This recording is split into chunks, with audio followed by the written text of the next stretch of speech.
Buat teman-temanku yang baru gabung, bisa cek di playlist untuk urutan videonya, dan bisa juga cek di playlist untuk judul barunya. Bab 581, Raja Iblis Bela Diri. Kata-kata itu diucapkan. Semua orang terkejut. Bahkan leluhur tua yang paling sering memandang Xia Qingchen di antara mereka memiliki tatapan bingung di matanya. Dia tahu bahwa Xia Qingchen adalah seorang ahli yang melampaui dunia. Tapi mengapa dialah orang pertama yang mendapatkan buah jiwa kuno sementara yang lain tidak bisa?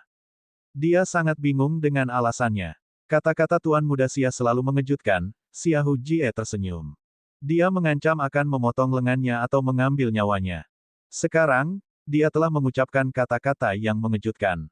Aku, Xia Houji, paling membenci orang seperti itu dalam hidupku. Mereka adalah raksasa kata-kata dan kurcaci tindakan. Xia Houji memandang Xia Qingchen. Yang dia maksud tentu saja adalah Xia Qingchen.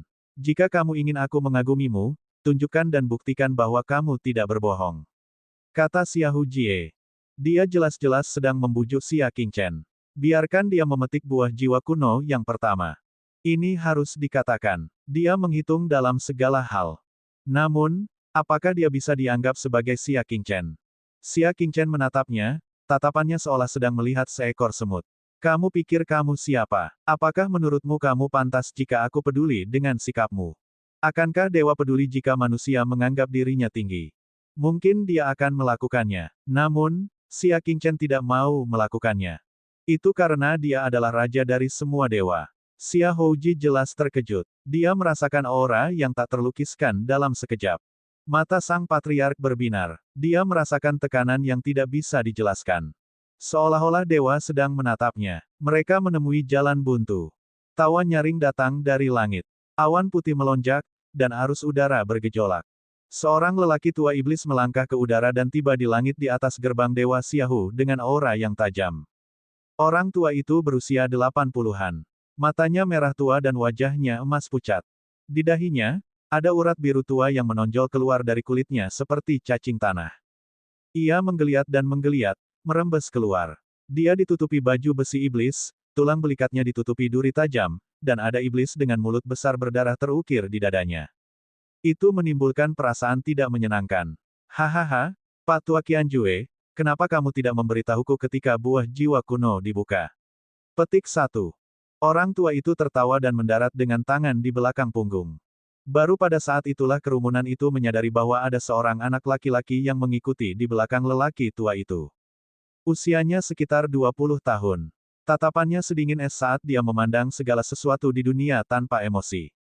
Zhu Qianjue bersandar di kursi dan berkata, "Iso ini Tuan Gu, tuan tua ini belum menyambutmu." Mata merah gelap lelaki tua jahat itu dipenuhi dengan keinginan kuat untuk bertarung. Janji 20 tahun telah tiba. Keempat jenderal surgawi merasakan permusuhan dari para pendatang baru dan segera melindungi sang patriark. Kurang ajar, beraninya kamu tidak menghormati leluhur. Lelaki tua yang jahat itu bahkan tidak melihat ke arah keempat lelaki tua itu dan berkata dengan acuh tak acuh, "Saat aku berbicara, tidak ada tempat bagi kalian berempat untuk menyela." Dia melambaikan tangannya. Aliran udara panas yang menyengat menerkam wajahnya seperti naga yang ganas.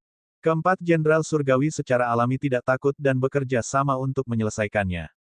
Namun, yang mengejutkan mereka adalah, mereka berempat berada di tahap bulan kecil, tapi mereka seperti kunang-kunang yang tertiup angin di depan aliran ki ini. Ia segera padam. Mereka berempat menderita pukulan berat dan semuanya menjadi pucat. Jenderal pedang dengan basis budidaya terlemah bahkan mengeluarkan seteguk darah dan menderita luka serius. Mereka berempat kaget. Satu serangan. Hanya dengan satu serangan, keempat jenderal dewa terluka dalam tingkat yang berbeda-beda. Apalagi itu hanya serangan biasa. Jika dia serius, seberapa sulitkah melenyapkan mereka dalam satu gerakan? Kalian semua, mundurlah. Bagaimana kamu bisa menjadi tandingan Raja Iblis bela diri, Gu Qianhen? Zhu Qianjue melambaikan tangannya dan berkata dengan sungguh-sungguh. Setelah mendengar ini, semua orang terkejut. Entah itu para jenderal dewa atau junior dari klan, mereka semua ketakutan dan mundur. Dia menatap lelaki tua jahat di depannya dengan ketakutan di matanya. Xia Qingchen sedang berpikir keras. Iblis bela diri, Gu Qianhen. Sepertinya dia pernah mendengar nama ini sebelumnya. Tiba-tiba, dia teringat. Bukankah itu musuh yang mengalahkan legenda bela diri Zen Nantian saat itu? Karena itu, Zen Nantian terluka parah dan belum pulih selama bertahun-tahun. Kultivasinya tertahan di posisi bintang utama. 20 tahun kemudian, dia kembali ke Sky Moon Ridge. Zhu Qianjue, kata Gu Qianhen, sudah 20 tahun. Kamu tidak membunuhku saat itu. Saya ingin tahu apakah Anda masih memiliki kekuatan untuk membunuh saya sekarang.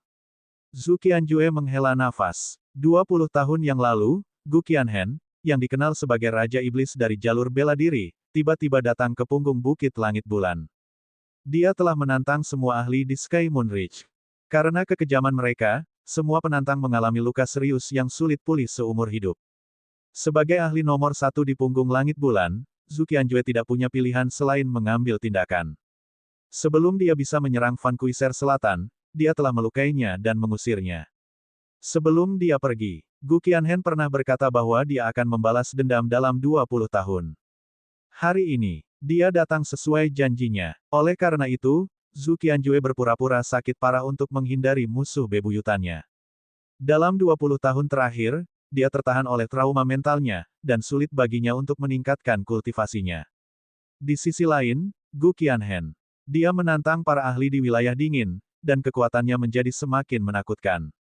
Tahun lalu, dia dan ahli nomor 1 di bidang kaligrafi yang keren dan abadi, telah bertarung di KTT Bintang Ungu. Pada akhirnya, dia mengalahkan kaligrafi abadi dengan 100 gerakan.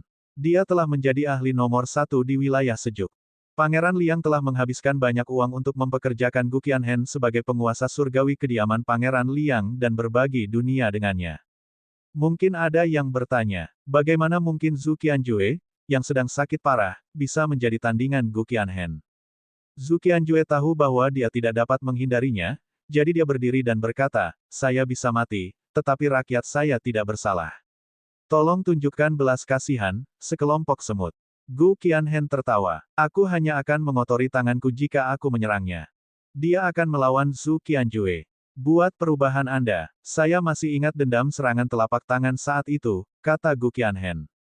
Tangan Zhu Qianjue terkulai. Dia telah melihat seluruh dunia dan berkata dengan tenang, saya siap membantu Anda. Dia tahu bahwa dia tidak bisa menang, jadi dia tidak ingin bertarung lagi. Kamu benar-benar semakin tua. Gu Qianhen mengerutkan kening dan sangat kecewa. Dia bahkan tidak punya keberanian untuk menyerang. Dia seharusnya sudah dikuburkan sejak lama. Zhu Qianjue menertawakan dirinya sendiri. Buang-buang waktu saja. Gu Qianhen sangat kecewa.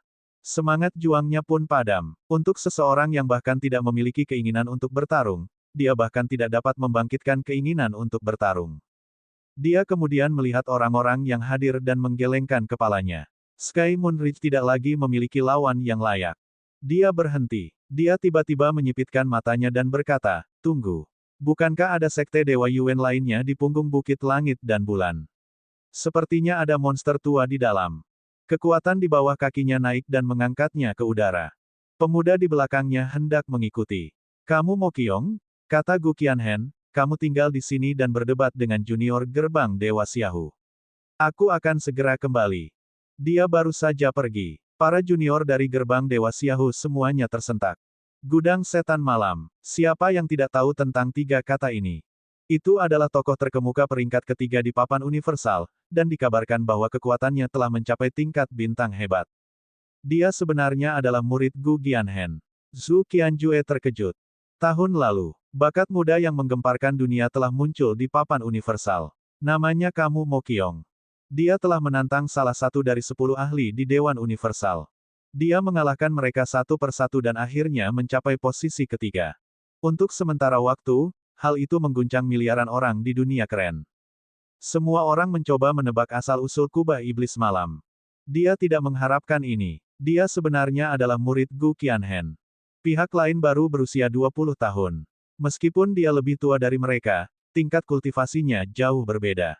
Night Demon Qiong menyilangkan tangannya dan berdiri di tempat, matanya kosong. Meski ada banyak orang di depannya, tidak ada satu sosok pun yang terlihat di matanya. Dia seperti bintang di 9 surga, tidak suka dikaitkan dengan dunia fana. Saya menyambut Anda atas nama gerbang Dewa Xiahu. Sebagai tuan muda gerbang Dewa Xiahu, Xiao Jie memberi hormat kepadanya dengan hormat. Night Demon Qiong bergerak sedikit. Dia mengambil satu langkah ke depan. Ujung kakinya menyentuh tanah, dan bumi bergetar hebat. Bab 582, memamerkan keahlianmu di hadapan seorang ahli. Dengan dia sebagai pusatnya, keruntuhan selebar 30 kaki muncul. Dia menutup matanya dan berdiri diam. Karena itu permintaan Tuan, aku akan memaksakan diri untuk berdebat denganmu. Jika kamu bisa berada dalam jarak 3 zang dariku, aku akan mengaku kalah. Hanya semakin dekat, tapi dia sendiri tidak bergerak. Bagaimana ini sebuah perdebatan? Ini jelas meremehkannya. Meskipun mereka takut akan reputasinya sebagai orang ketiga di Dewan Universal, orang-orang di gerbang Dewa Xiahu masih marah. Bagaimanapun, mereka adalah keturunan dari keluarga setengah dewa. Di hadapan musuh yang kuat, bagaimana dia bisa lebih lemah dari yang lain? Aku akan melakukannya. Xiahou Yuan mengambil langkah maju dan memadatkan kekuatan bintangnya di puncak posisi bintang kecil untuk melindungi dirinya sendiri. Dia mengambil langkah menuju area setinggi 30 kaki yang runtuh.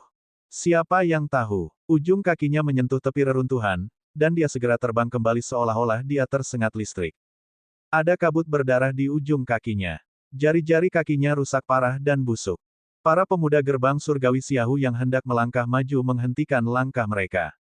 Dia memandang Xiahou Yuan dengan kaget. Mereka bahkan tidak mengerti apa yang terjadi. Hanya Xiahou Ji yang melihat petunjuknya. Dia menyipitkan matanya. Sumber gas. Area 30 kaki yang tampaknya bebas dari bahaya sebenarnya dipenuhi dengan atmosfer yang berputar dengan cepat. Belum lagi satu kaki, meski besi hitam dilempar ke dalamnya, akan hancur berkeping-keping oleh aliran udara yang tak terlihat. Mata Night Demon Qiong masih tertutup, dan dia berkata dengan acuh tak acuh, mereka yang berada di bawah posisi bintang tengah tidak boleh datang, lebih sadar diri. Xiahou Yuan dan yang lainnya merasa terhina. Di punggung Bukit Langit Bulan, siapa yang berani meminta orang-orang di gerbang Dewa Xiahou untuk menghormati diri mereka sendiri? Kubah setan malam adalah satu-satunya sejauh ini. Aku akan melakukannya. Anggota klan transformasi kedua bintang tengah dengan berani melangkah maju. Namun, sebuah telapak tangan muncul. Dia segera memotong telapak tangannya, dan darah segar berceceran di udara saat dia memaksa pihak lain untuk mundur. Giliran saya, anggota klan muda pada transformasi ketiga dari posisi bintang tengah bergegas maju. Hasilnya sama. Kemudian, 7 atau 8 orang mencobanya satu demi satu.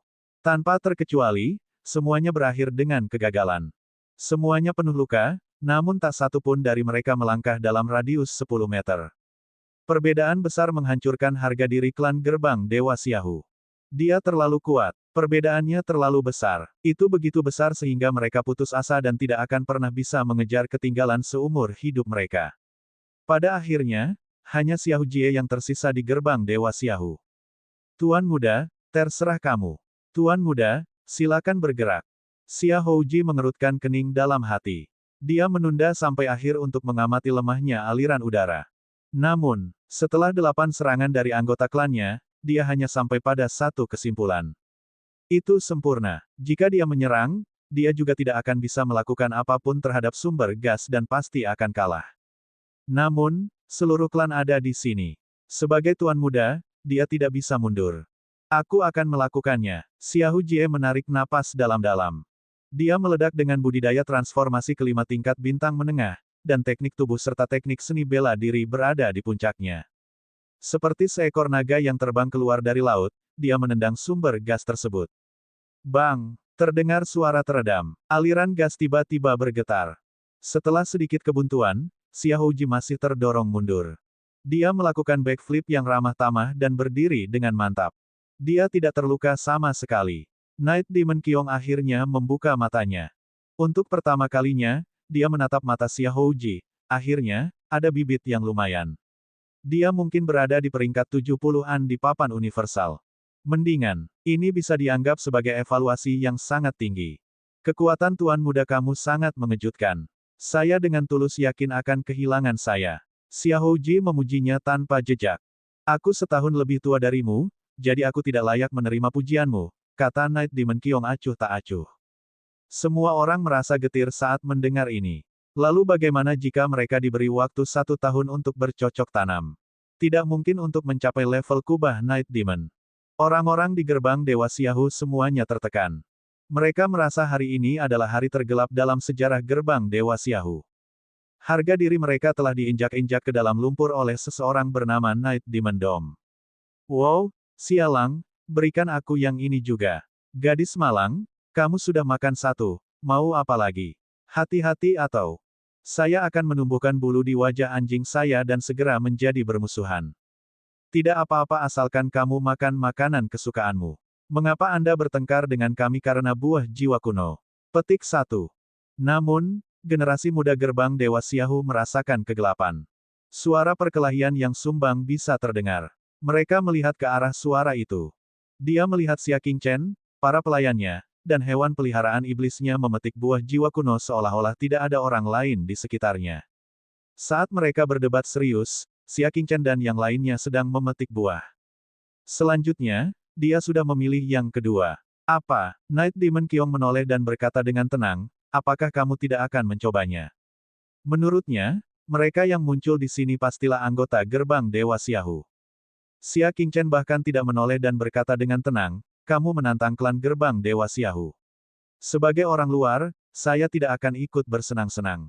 Saat ini, dia membawa Liansing dan memetik buah jiwa kuno dari pohon. Liansing hanya berkultivasi dalam waktu singkat dan masih seorang gadis, jadi kekuatan jiwanya memang sangat lemah. Lebih dari separuh esensi buah jiwa kuno telah hilang. Namun, dia memiliki ciri khas yang tidak dapat dijangkau oleh orang biasa. Itu bisa menyerap segala jenis energi. Tidak peduli berapa banyak pil yang dia makan. Bahkan jika esensinya hilang, itu bisa diisi ulang dengan makan lebih banyak. Night Demon Qiong tidak peduli dan perlahan menarik kembali auranya, terserah kamu. Sebagai peringkat 3 di papan universal, dia secara pribadi berdebat dengan orang lain.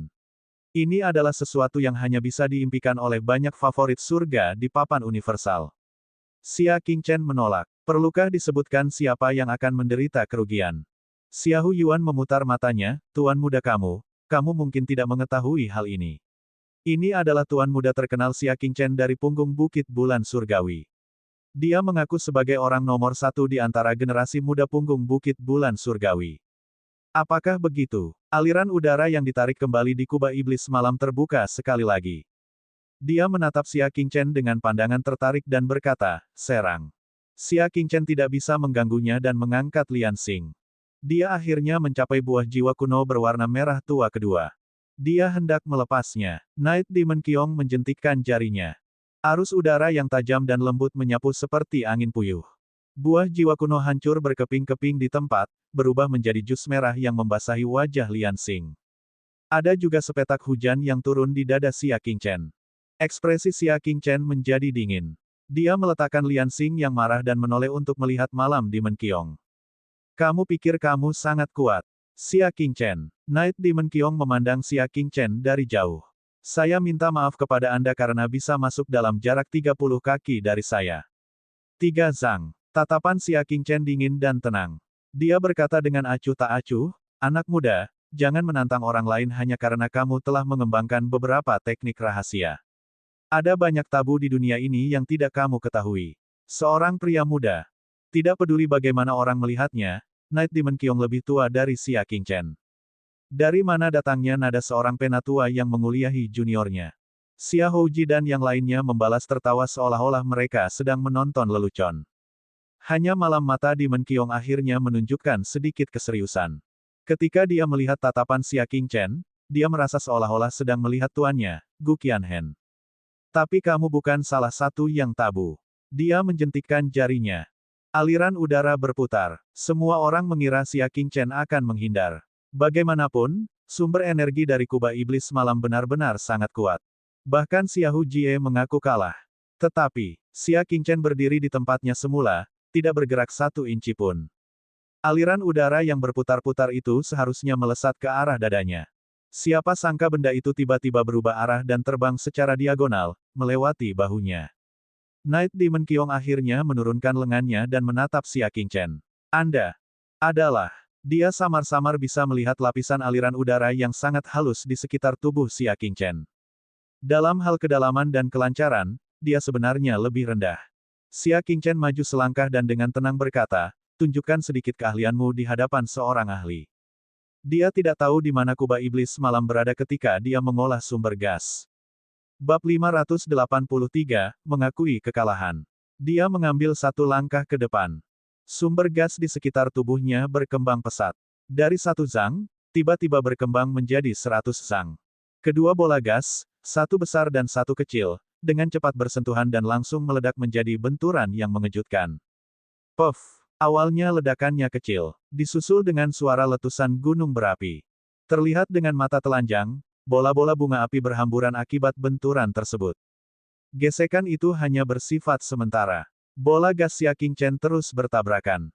Pada akhirnya, dia mengandalkan ketebalan dan kelancaran tumbukan untuk memaksa bola gas keluar dari kubah iblis malam. Namun, kekuatan Night Demon Qiong memang mengejutkan. Dia berdiri diam di tempat. Dia membiarkan aliran udara yang meledak menyerang seluruh tubuhnya, tidak meninggalkan satupun bekas luka. Pakaiannya berkibar liar, dan rambut hitamnya menari-nari dengan liar. Matanya masih dingin, tapi ada sedikit keterkejutan di dalamnya. Aku tidak sebaik kamu dalam seni bela diri. Kamu menang.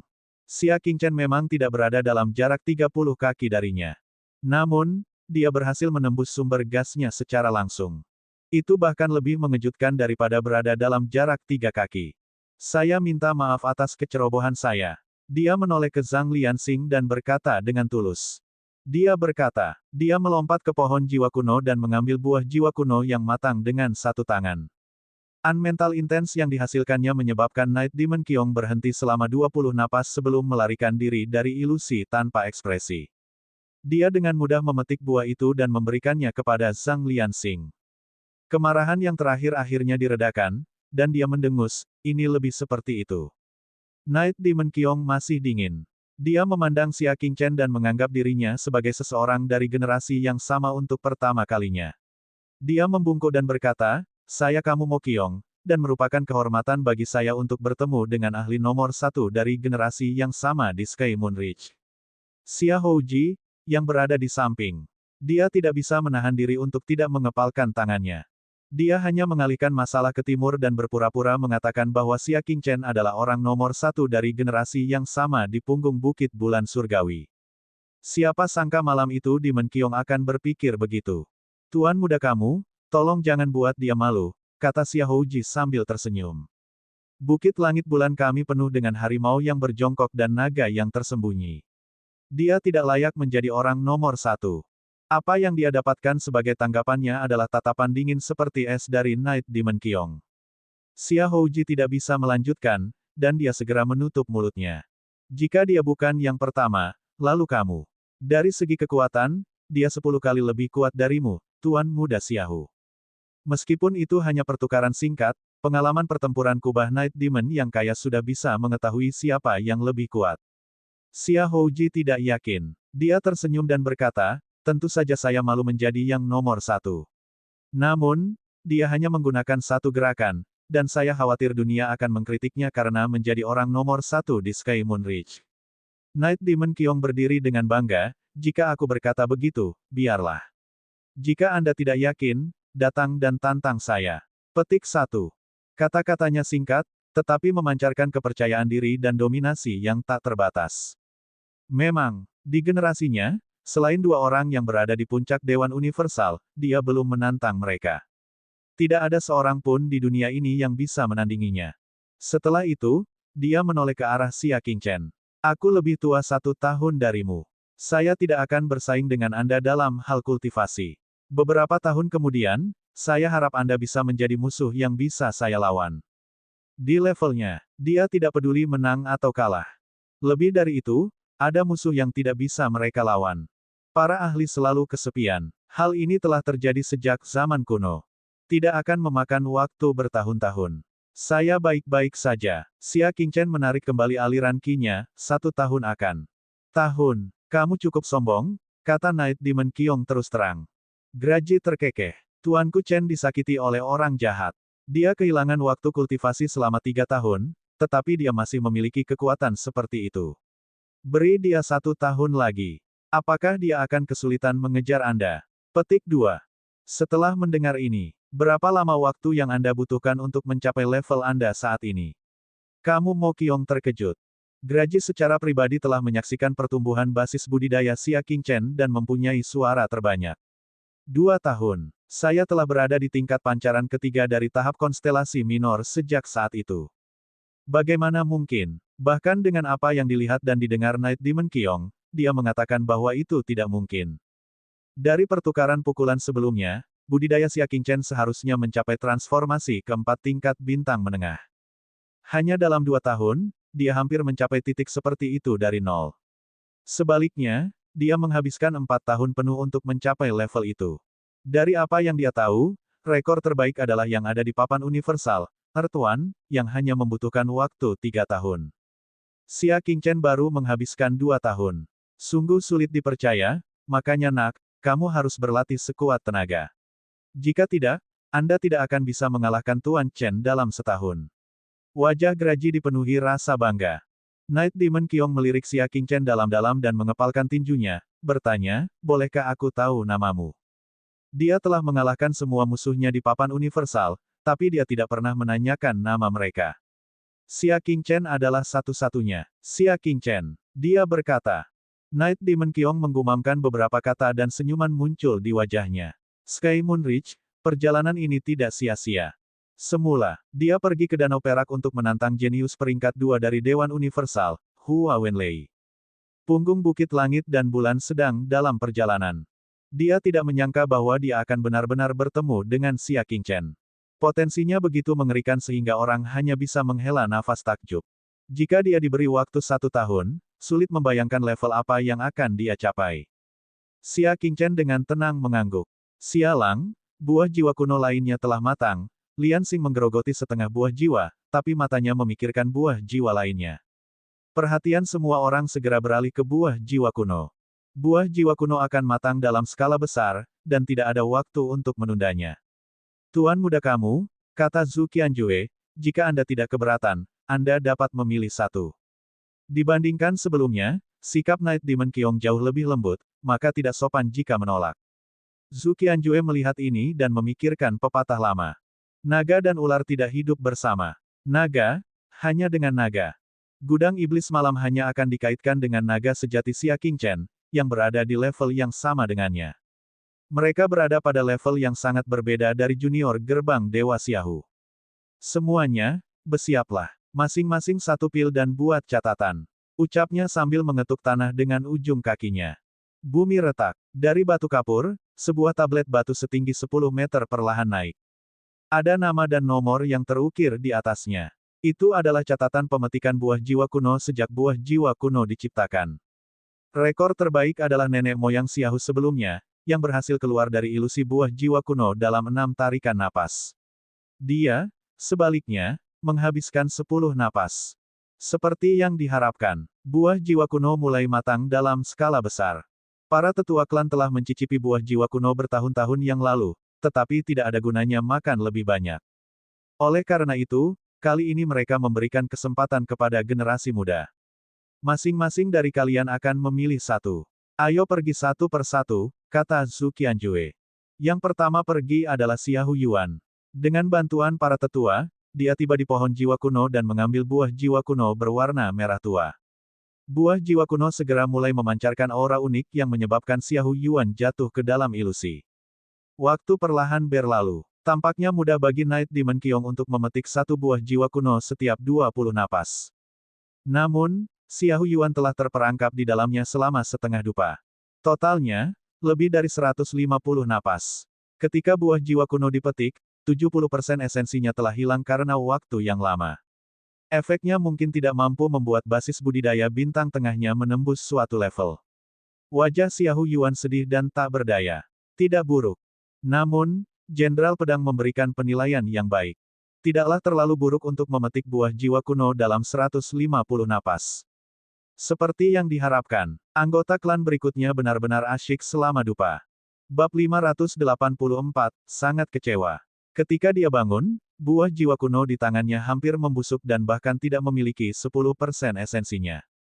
Beberapa di antaranya sama, mampu mencapai 150 napas sudah dianggap cukup bagus. Melihat adegan ini, Wu Jinlong dan yang lainnya memasang ekspresi jelek. Jika klan di gerbang Dewa Xiahu sudah seperti ini, apalagi mereka. Mengandalkan buah jiwa kuno untuk mencapai terobosan besar hanyalah angan-angan belaka. Beberapa anggota klan di belakangnya. Rekor terbaik adalah waktu 80 napas. Separuh sisa esensi buah jiwa kuno dapat memungkinkan tingkat bintang menengah menembus suatu tingkat. Akhirnya, itu adalah pemuda terakhir yang tersisa dari gerbang Dewa Xiahu Jie. Dia melihat buah jiwa kuno yang sudah matang dan segera terbang ke depan untuk mengambilnya. 10 napas, 20 napas, 30 napas. Saat semua orang mengira Xiaoji juga akan jatuh ke dalam ilusi, dia tiba-tiba membuka matanya. Dia memetik buah jiwa kuno sambil tersenyum. 30 napas.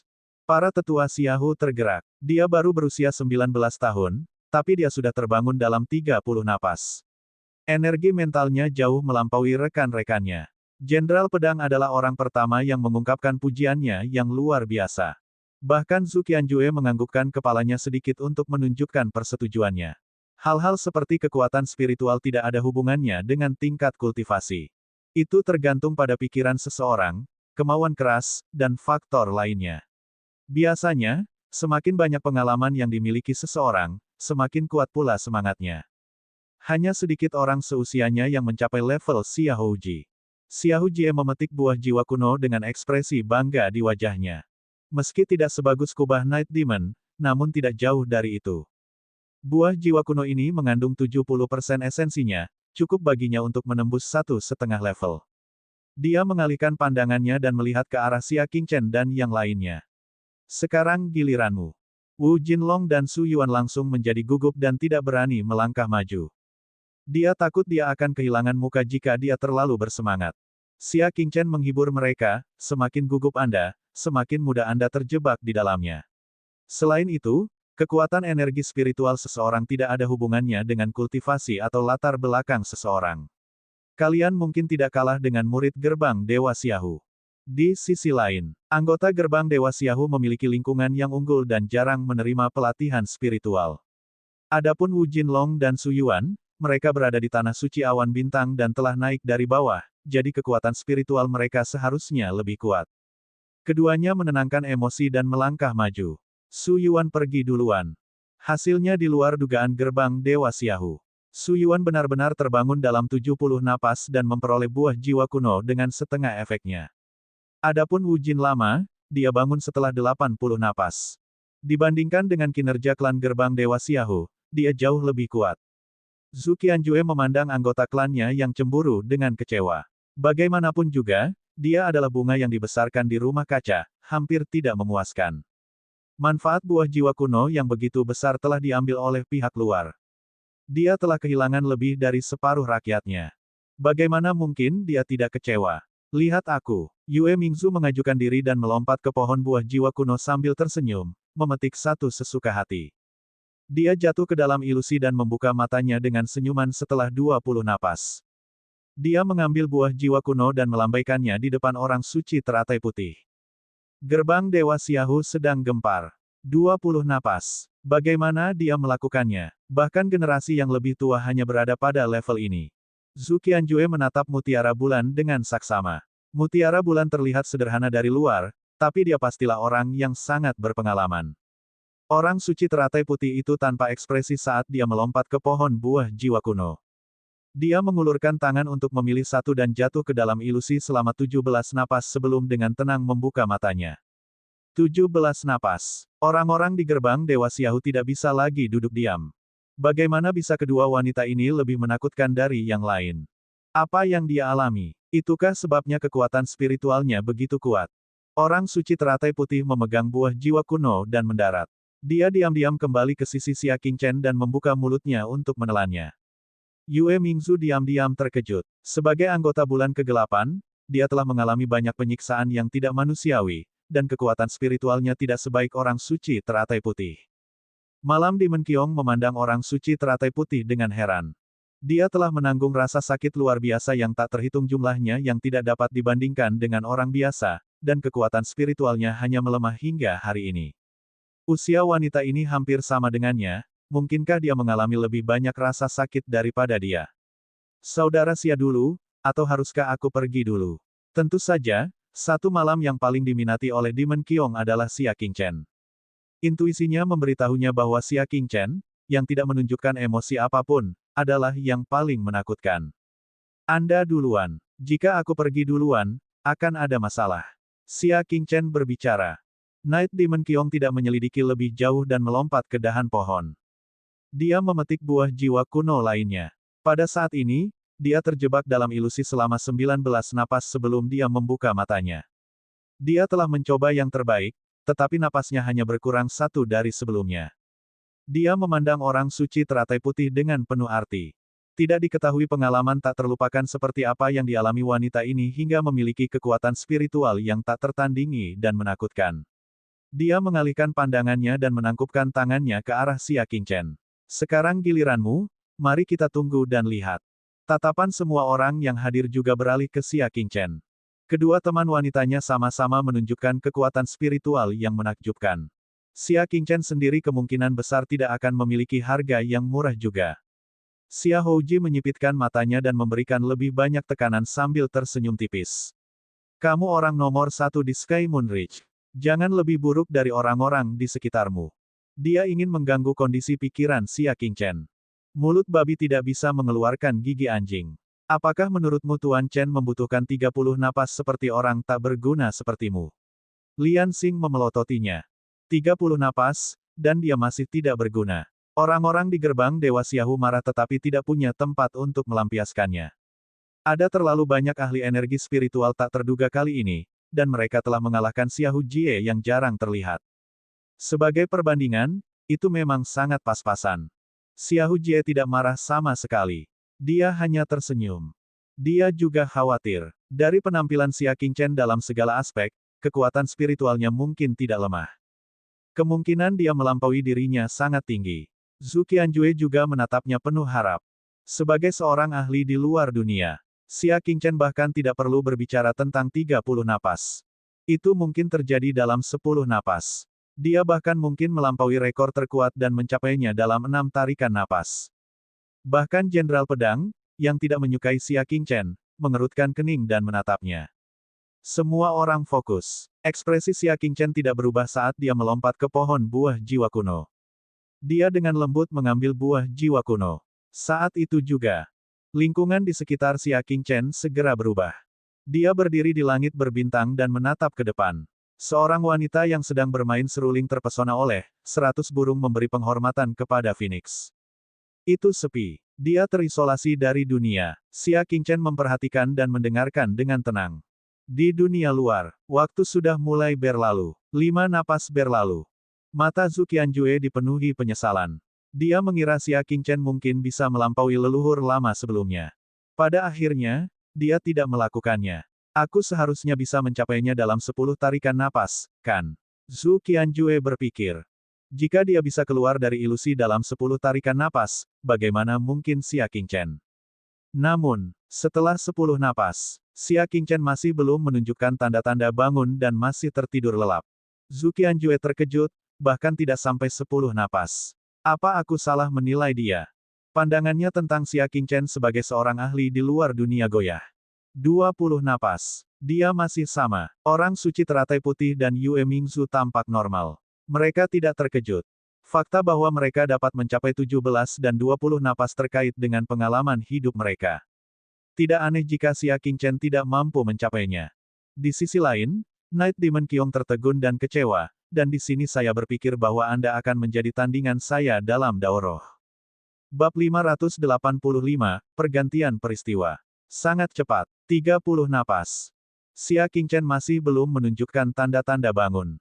Kegugupan Xia Houji akhirnya tenang. Dia tidak bisa menahan tawa pada Zhang Lianxing. Gadis kecil, Tuan Chenmu bahkan lebih buruk daripada orang yang tidak berguna seperti aku. Lianxing mengepalkan tangannya. Dia merasa sangat sedih dan kecewa. Sialang di dalam hatinya harus maha kuasa dan jauh melampaui rekan-rekannya. Itu memancarkan sinar yang melebihi segalanya sepanjang waktu. Tapi kenapa dia tidak sebaik Xiahou Jie? Saya mengerti bagaimana perasaan Anda. Siapa yang tidak ingin tuannya lebih unggul dari yang lain? Tetapi keyakinan buta hanya akan merusak reputasi guru, kata Xiahou Ji sambil tersenyum. Lianxing tidak bisa tidak menyalahkan dirinya sendiri. Jika dia tidak membual, dia tidak akan menyebabkan Xia Qingchen dipermalukan. Sekarang, mari kita tunggu dan lihat betapa pengecutnya tuanmu, kata Xiahou Jie sambil tersenyum. Lian Xing segera mengarahkan pandangannya pada Xia Qingchen. Jika dia bisa bangun dalam waktu 40 napas, dia masih bisa menyelamatkan mukanya. Dia menghitung dalam hatinya dan terus berdoa. Dia berharap waktu akan melambat. Namun, 10 napas waktu masih berlalu dalam sekejap. Selama 40 napas penuh, Xia Qingchen masih berada dalam ilusi dan belum bangun. Kerumunan sudah terlibat dalam diskusi panas. Penampilan Xia Qingchen benar-benar tidak terduga. 150 napas berlalu. Dia masih terjebak di dalamnya. Rekor seperti itu bahkan lebih buruk daripada rekor Su Yuan dan Wu Jinlong. Banyak orang yang mempunyai ekspektasi tinggi akhirnya kecewa. Ini sangat berbeda dari yang saya bayangkan. Xiahou Yuan ingin tertawa. Dia juga sedikit bangga. Sejujurnya, perasaan diinjak oleh seorang jenius yang begitu kuat cukup bagus. Ini mungkin kelemahan dari kecepatan kultivasinya. Seseorang mulai menganalisis situasinya dengan serius. Dao surgawi itu abadi. Dia berkultivasi terlalu cepat, jadi wajar saja jika dia kekurangan aspek lain. Itu benar. Langit itu adil. Ketika Anda memberi seseorang bakat, secara alami Anda akan mengambil kembali bakat lainnya. Jika energi mental seseorang tidak mencukupi, dikatakan hal itu akan mempengaruhi terobosan seseorang ke tingkat bulan. Kalau begitu, Xia Qingchen hanya menunjukkan kecemerlangannya sekarang. Dalam jangka panjang, dia masih kalah dengan kita. Untuk sesaat, mereka merasa lega, seolah-olah mereka bisa melihat masa depan yang jauh di mana Xia Qingchen akan stagnan di alam bulan sementara mereka semua menjadi ahli alam bulan. 300 napas berlalu. Waktu untuk membakar satu dupa telah berlalu. Xia Qingchen akhirnya terbangun. Ia membuka matanya yang masih dipenuhi kebingungan, frustasi, dan kerumitan yang tak terlukiskan. Mimpi 1000 tahun, dan semua karakter telah berubah. Dia bergumam pelan. Dalam benaknya, suara seruling masih bergema. Xia Qingchen, 300 napas. Jenderal Pedang mengeluarkan buku rekor dan menuliskan rekor terburuk dalam sejarah di halaman terakhir dengan lambaian kuasnya. Dia memandang Xia Qingchen dengan ekspresi arogan, selamat karena telah meninggalkan namamu di buku sejarah. Yang lain memandang Xia Qingchen dengan tatapan aneh. Kebanyakan dari mereka merasa sombong. Mungkin tidak ada yang bisa memuaskannya selain menyaksikan sendiri jatuhnya favorit surga.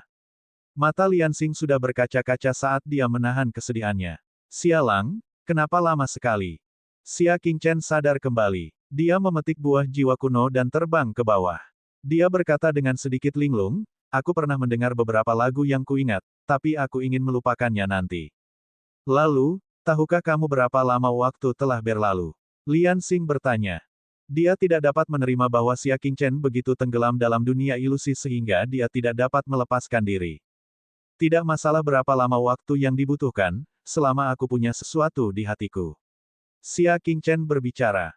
Lian Xing tidak bisa menahan diri untuk tidak memarahinya, bagaimana kamu bisa begitu keras kepala dengan hidupmu? Pertarungan dengan Yu Qingyang akan segera terjadi. Buah jiwa kuno adalah satu-satunya harapanmu. Hanya dengan mengandalkan buah jiwa kuno barulah budidaya Xia Qingchen mampu menerobos untuk terakhir kalinya. Dia telah mencapai level di mana dia bisa melawan Yu Qingyang. Sekarang, semuanya telah hilang. Xia Qingchen tidak marah karena tegurannya. Sebaliknya, dia dengan lembut menyeka air matanya dan berkata, jangan bilang aku tidak tahu batas kemampuanku. Semangat semua orang terangkat. Xiahou Jie menyipitkan matanya lagi. Sejujurnya, kekuatan mental Xia Qingchen sangat lemah sehingga dia hanya berhasil mendapatkan buah jiwa kuno setelah 300 napas. Sebagai lawan, dia tidak terlalu mempercayainya. Bagaimana mungkin seseorang dengan semangat yang lemah memiliki kemauan untuk mendukung 2 tahun kultivasi yang pahit? Pasti ada cerita tersembunyi. Zhu Qianjue juga sedang berpikir keras. Memang tidak biasa. Tidak mungkin semangat Xia Qingchen menjadi begitu lemah. Dia berkata, Grandmaster Xia, bolehkah saya melihat buah jiwa kuno di tangan Anda? Dengan pengingat ini, tatapan semua orang langsung terfokus pada tangan Xia Qingchen. Di pohon, Xia Qingchen telah memegang buah jiwa kuno sejak awal. Oleh karena itu, tidak ada yang tahu tentang perubahan yang terjadi. Mereka tidak bisa tidak menebak. Xia Qingchen mungkin sudah keluar dari halusinasinya sejak lama. Hanya saja dia tidak membuka matanya. Untuk sesaat, jantung klan Xiahu mulai berdebar kencang lagi. Mata Lian Xing membelalak lagi dan dia berkata dengan semangat, "Sialang, jangan bilang padamu." Dia menatap telapak tangan Xia Qingchen tanpa berkedip. Dia memperhatikan saat dia membukanya sedikit demi sedikit. Saat ini, dia merasa ada lebih dari sekedar buah jiwa kuno di dalamnya. Itu juga merupakan kehormatan dan penghinaan bagi Xia Qingchen. Itu adalah permata yang akan menentukan nasib seseorang.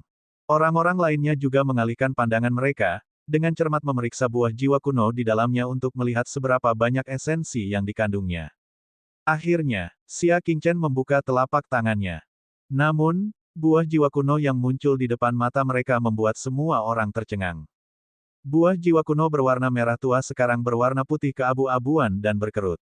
Bahkan tidak sepersepuluh dari esensi yang tersisa. Penonton yang penuh antisipasi kembali mengalami kekecewaan yang luar biasa. Night Demon Qiong menundukkan kepalanya dan menghela nafas, pada akhirnya, aku masih melebih-lebihkanmu. Dia tidak lagi percaya pada Xia Qingchen. Bahkan antisipasinya untuk pertandingan sparring setahun kemudian telah sangat berkurang. Itu karena Xia Qingchen telah mengecewakannya berkali-kali. Zhu Qianjue juga mengalihkan pandangannya dan bertanya pada dirinya sendiri apakah dia benar-benar melebih-lebihkan Xia Qingchen.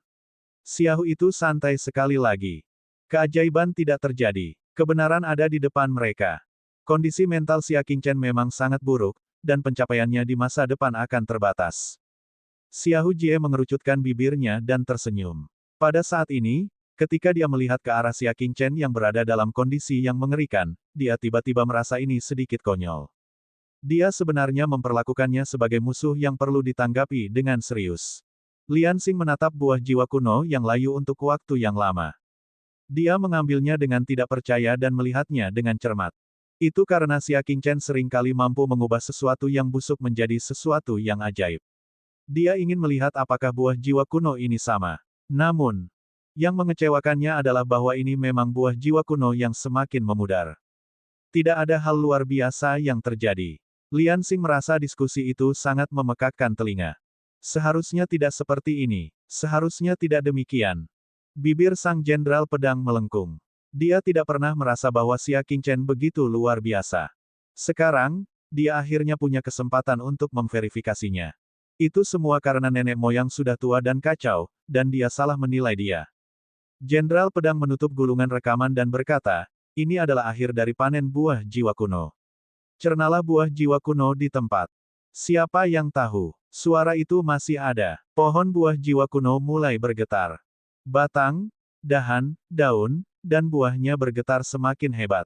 Bab 586, Pohon Iblis Memberi Hormat.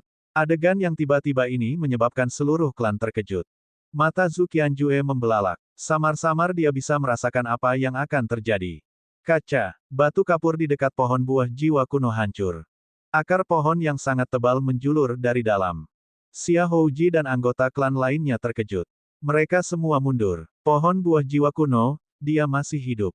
Akar pohon raksasa lainnya menyembul dari batu kapur. Setelah itu, puluhan akar pohon mencuat dari lubang satu demi satu. Seluruh pohon buah jiwa kuno telah dicabut. Dengan menggunakan akar sebagai kakinya, dia mulai berjalan di tanah. Adegan ini sangat membuat mereka takut hingga mereka berlari.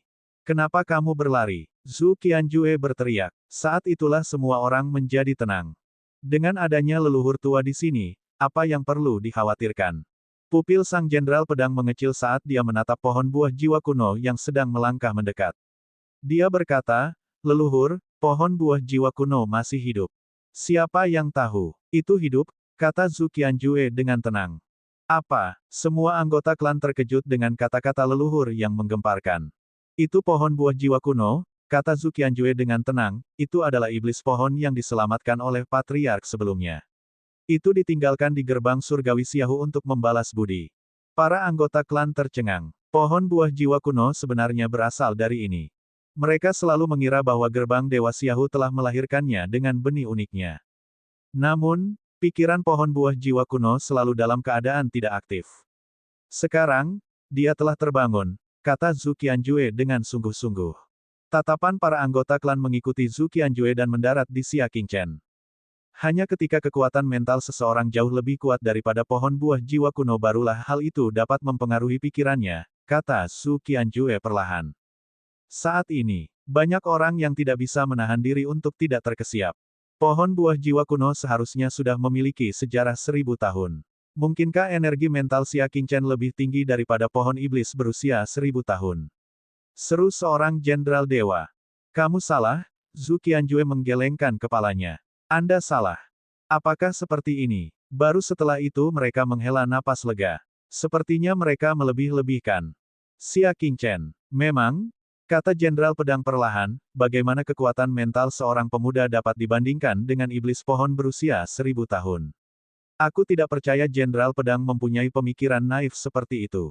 Jenderal Pedang itu memasang ekspresi canggung. Dia menghela nafas. Saya terkejut oleh Xia Qingchen membangkitkan pohon buah jiwa kuno.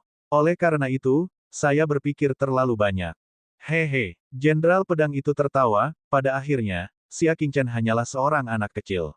Sekalipun dia memiliki beberapa kualitas unik, dia harus tetap mematuhi akal sehat langit dan bumi. Kita semua berasal dari generasi yang lebih tua dan harus memahami logika ini.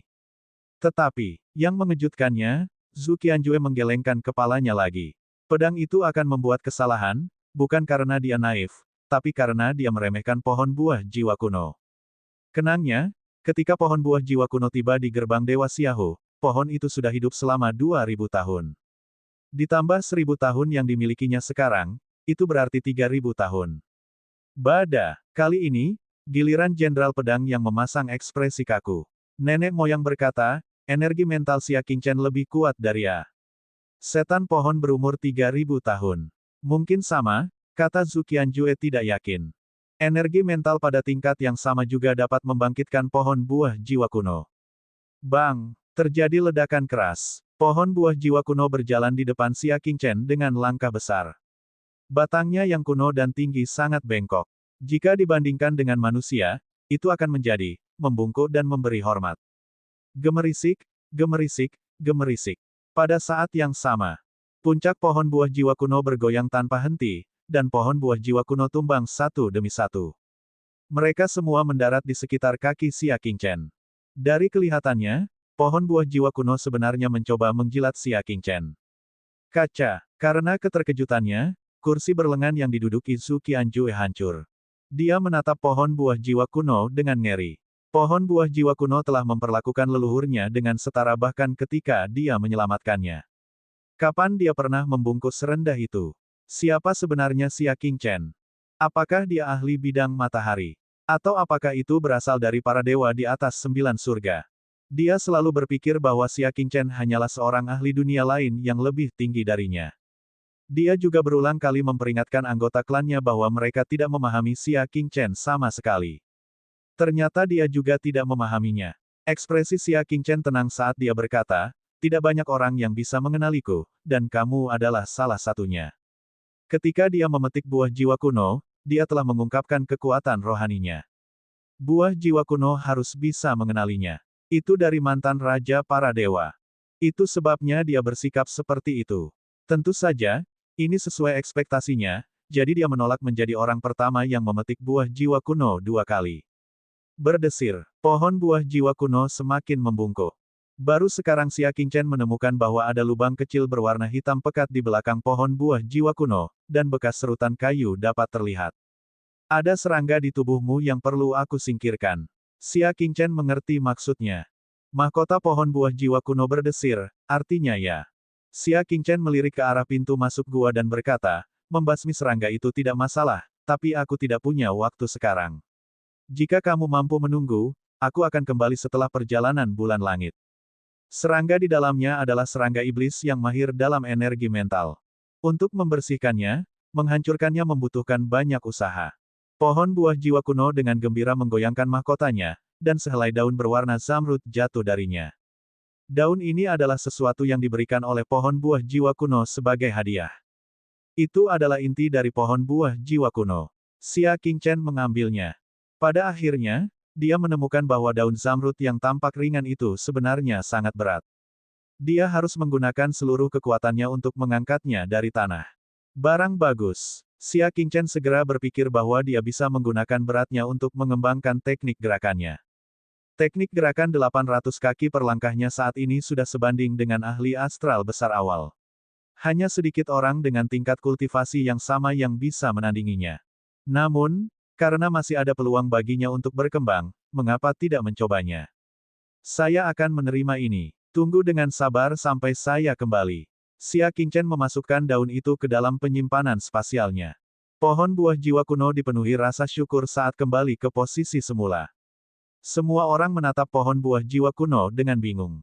Jika bukan karena jejak yang ditinggalkan oleh pohon buah jiwa kuno, mereka pasti curiga itu semua hanya mimpi. Grandmaster Xia, kamu, sebelum dia menyadarinya, Zhu Qianjue bahkan mulai memanggilnya dengan, Tuan, alih-alih, kamu. Xia Qingchen tanpa tergesa-gesa mengambil buah jiwa kuno yang matang dari tanah. Tidak ada ketegangan. Dia bahkan tidak kecanduan sedikit pun. Itu sangat kuat bahkan pohon buah jiwa kuno pun harus tunduk padanya. Apa efek halusinasi dari buah jiwa kuno? Kekuatan spiritual saya hanyalah sebagian kecil dari akumulasi hidup saya, tidak layak untuk disebutkan, katanya. Saat ini dia hanya memiliki sisa jiwanya dari puncaknya. Memang itu hanya sebagian kecil, sebagian sangat kecil. Grandmaster Xia, kamu terlalu rendah hati, Zhu Qianjue menangkupkan tangannya. Xia Qingchen tersenyum santai dan duduk di tempat, memberi isyarat kepada si putih. Gadis suci teratai, kemarilah. Orang suci teratai putih ragu-ragu sejenak sebelum datang ke sisi Xia Qingchen dan duduk. Buka mulutmu. Dia menyadari apa yang akan dilakukan Xia Qingchen, dan sedikit ketidakwajaran melintas di ekspresinya. Setelah ragu-ragu sejenak, dia membuka mulutnya. Setelah itu, Xia Qingchen memberinya makan buah jiwa kuno yang memiliki energi lengkap. Saat mutiara bulan ada di matanya, dia mendengus pelan. Bab 587, aku akan mengambil nyawamu. Mingsu, Xia Qingchen melanjutkan. Bulan mutiara segera berlari mendekat dengan senyuman di wajahnya. Xia Qingchen memberinya makan. Sialang, aku juga menginginkannya. Tuan Chen, di mana milikku? Xia Qingchen tersenyum dan memberikan satu kepada mereka masing-masing, serta satu untuk Wu Jinlong dan Su Yuan. Adegan ini membuat anggota gerbang Dewa Xiahu sangat iri hingga mata mereka menjadi merah. Grandmaster Xia, bisakah kamu memberiku satu juga? Seorang anggota klan yang tidak dikenal mau tidak mau memohon. Xia Qingchen meliriknya. Jika dia tidak salah ingat, dia adalah salah satu orang yang mencemooh dan meremehkan Xia Qingchen sebelumnya. Maaf, hanya ada satu yang tersisa. Xia Qingchen mengambil buah jiwa kuno terakhir di tanah. Dia mengalihkan pandangannya ke orang-orang di gerbang Dewa Xiahu. Akhirnya, dia mendarat di Tuan Muda Siang. Dia melambaikan tangannya dan berkata, tangkap. Tuan Muda Siang mengambilnya dengan mulutnya dan menikmati buah jiwa kuno secara utuh. Dia tidak bisa menahan tawa, terima kasih atas hadiahnya, Grandmaster Xia.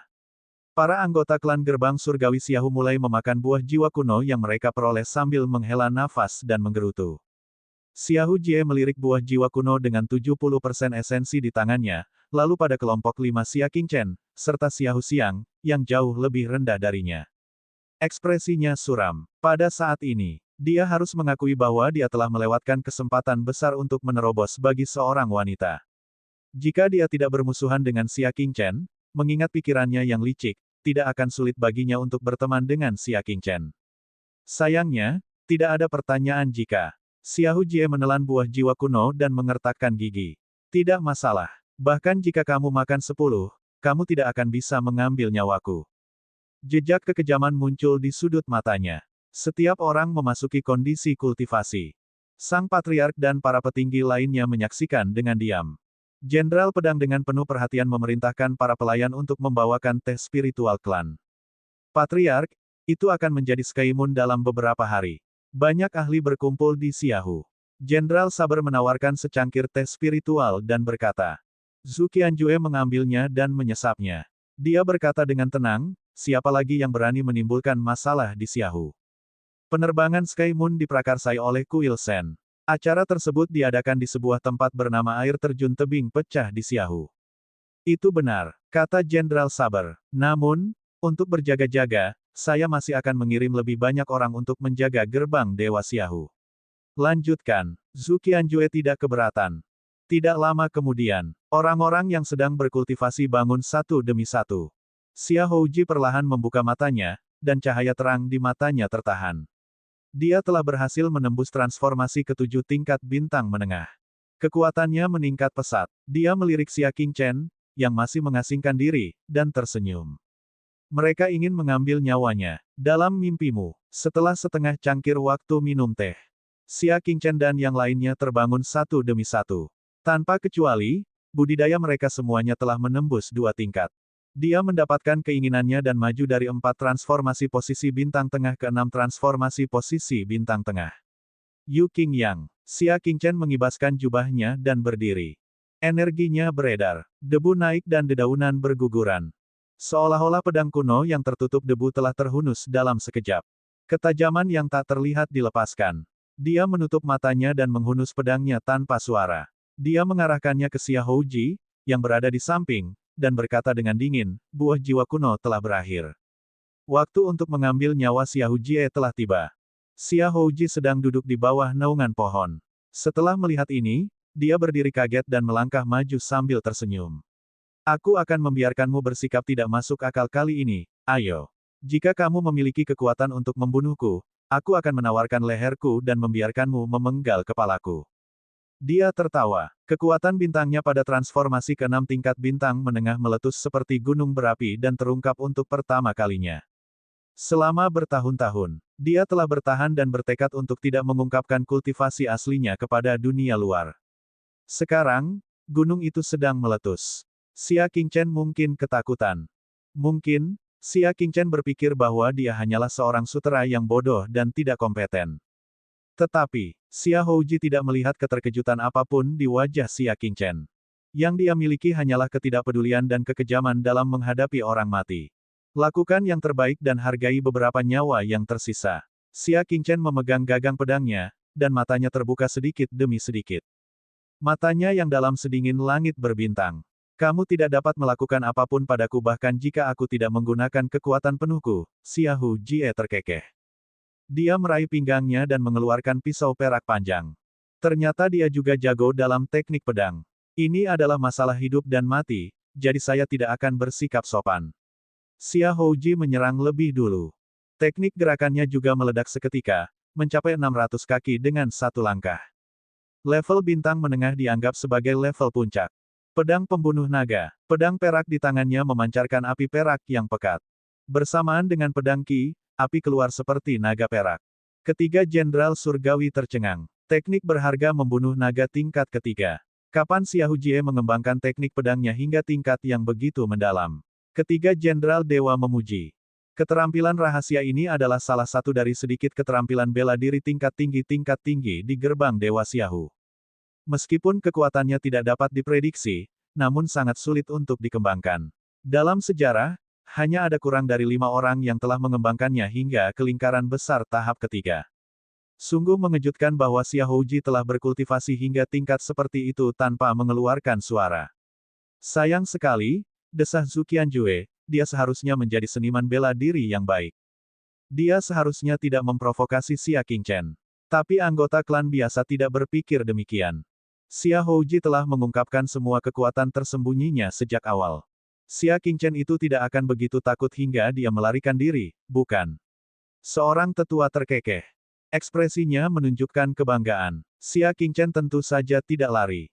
Faktanya, dia bahkan tidak melihatnya. Dia hanya memegang pedang yang patah itu dengan erat dan dengan santai menebasnya. Pedang Qi yang kokoh menebas membentuk busur. Sepertinya serangan biasa saja. Namun, pedang Qi begitu kuat sehingga membuat sesepuh Xiaohu yang tersenyum langsung mengubah ekspresinya. Pedang Qi sepertinya menyapu pegunungan dan sungai. Tidak hanya tajam, tapi juga sangat megah. Api perak adalah yang pertama dihancurkan oleh pedang Qi. Xia Houji sendiri yang berikutnya. Dia juga kaget. Dia segera mengangkat pedang peraknya dan mengacungkannya ke hadapannya. Kesibukan pedang yang heboh. Pedang Qi yang tajam melesat ke segala arah, dan sangat sulit untuk menghaluskan pedang Qi. Cici, masih ada beberapa gempa susulan Qi pedang yang melewati bayangan pedang itu dan melintas di wajah Xia Houji. Itu meninggalkan beberapa bekas darah. Rasa sakit yang membakar akhirnya membangunkan Xia Houji. Kekuatan Xia Qingchen tidak seperti yang dinyatakan dalam informasi, melainkan sebanding dengan Yuan Taiji. Dia jauh lebih kuat dari Yuan Taiji. Seperti yang diharapkan dari seseorang yang telah menembus 2 level berturut-turut. Kamu memang jauh lebih kuat dari sebelumnya. Xiahou Jie berkata dalam-dalam. Dia akhirnya merasa sedikit bermasalah. Xia Qingchen masih tidak menatap matanya, jika itu adalah kekuatan penuhmu tadi, maka kamu bisa mati dengan tenang. Saat dia hendak bergerak, Xia Houji menyipitkan matanya dan menyerang lebih dulu. Hehe, kalau begitu, terima pukulan lagi dariku. Petik 2. Dia tiba-tiba melepaskan pedang perak itu. Kemudian, dia menamparkan gagang pedang perak itu. Dengan suara keras, pisau perak itu langsung hancur menjadi 18 pisau kecil. Setiap pisau dibungkus dengan benang sutra yang tidak terlihat dengan mata telanjang. Itu berada di bawah kendali kekuatan bintang Xia Houji. Apakah ini teknik bela diri gerbang Dewa Xiahou? Petik 1. Kenapa aku belum pernah melihatnya sebelumnya? Ini, ilustrasi pedang berdarah. Hanya 3 jenderal dewa dan beberapa petinggi yang menyipitkan mata. Mereka mengenalinya, namun, ekspresinya sangat tidak wajar. Zhu Qianjue menyipitkan matanya, yang dipenuhi dengan jejak keganasan. Siapa yang mengajarimu teknik terlarang ini? Dia telah menghancurkan buku ilustrasi pedang berdarah itu dengan tangannya sendiri dan melarangnya untuk dikembangkan. Bagaimana Xiahou Jie tahu? Bab 588, Rentan. 3 jenderal dewa dan para petinggi menggelengkan kepala. Mata Zhu Qianjue menjadi dingin. Tidak ada yang mengakuinya, kan? Akan sangat terlambat untuk memohon belas kasihan saat aku mengetahuinya. Pelatihan ilustrasi pisau berdarah itu sangat berdarah. Dia perlu menjahit 18 bilah ke dalam tubuh pemuda dan menggunakan ki dan darah pemuda untuk memberi nutrisi pada bilahnya. Itu akan memakan waktu 3 tahun. Betapa menyakitkannya menusuk daging seseorang dengan pisau. Terlebih lagi, sudah 3 tahun penuh. Bagi para pemuda itu, ini adalah nasib yang lebih buruk daripada kematian. Tidak ada pemuda yang mau melakukan ini. Kecuali jika itu dipaksakan. Oleh karena itu, dapat disimpulkan bahwa Xiahou Ji pasti telah menangkap setidaknya 18 remaja dan telah melalui proses berdarah dalam membesarkan tentaranya. Mata Zhu Qianjue dingin. Dia menatap Xiahou Ji dengan tatapan sedingin es. Patriark, haruskah kita menghentikan kontes ini? Jenderal Pedang bertanya dengan cemberut. Dia benar-benar sangat mengkhawatirkan keselamatan Xia Qingchen setelah menggunakan seni terlarang. Lanjutkan, kata Zhu Qianjue dingin. Awalnya, dia sedikit enggan. Kini, dia tiba-tiba merasa bahwa kematian Xiahou Jie adalah bentuk pelepasan bagi dirinya dan gerbang Dewa Xiahou. Hati Xiahou Jie tenggelam. Terus terang, dia juga tidak ingin menggunakan jurus ini. Namun, bahaya yang dihadapi Xia Qingchen di luar dugaannya. Ilustrasi pedang darah. Xia Houji merentangkan jarinya dan menyerang dengan pedangnya. 18 bilah kecil menyerang Xia Qingchen dari lintasan berbeda. Sudut setiap bilahnya sangat rumit. Mereka akan fokus pada area yang tidak cocok untuk dipertahankan oleh Xia Qingchen. Dia seharusnya tak tertandingi di dunia yang sama. Bahkan pada kata tingkat 8 bintang menengah, hanya ada sedikit musuh yang dapat memblokirnya. Xia Qingchen masih tidak menatap mata Xia Houji. Dia berkata, teknik pengendalian pedang. Hanya sedikit. Dia perlahan melonggarkan cengkeramannya pada gagang pedang. Pedang yang patah itu melayang di udara, tidak bergerak sedikit pun. Pergi. Xia Qingchen memberi perintah. Tanpa bantuan kekuatan bintang, pedang yang patah itu terbang seperti sambaran petir. Kecepatannya sangat cepat hingga beberapa kali lebih cepat dari pisau kecil. Bagaimanapun, belati itu diikat oleh benang yang diubah dari kekuatan bintang, yang mempengaruhi kecepatan sebenarnya. Dan apa yang ditampilkan Xia Qingchen adalah seni pengendalian pedang yang sebenarnya. Pedang itu dikendalikan oleh aliran udara langit dan bumi sesuka hati. Kemana hati pergi, disitulah pedang pergi. Dentang. 18 suara pecahan logam berturut-turut terdengar. 18 belati terbang yang dikendalikan oleh Xia Houji semuanya hancur oleh pedang yang patah. Tidak ada pengecualian. Tanpa pisau terbang, kekuatan bintang Xia Houji terbalik dan mendorongnya mundur. Dia tercengang, tidak bisa menerima pemandangan di depannya. 18 pedang darah yang telah dia pelihara dengan susah payah. Pertama kali dipakai hancur seperti tahu. Untuk sesaat, dia bertanya-tanya apakah dia sedang berlatih ilustrasi pedang darah palsu. Itu jauh dari kekuatan rumor yang beredar, bukan?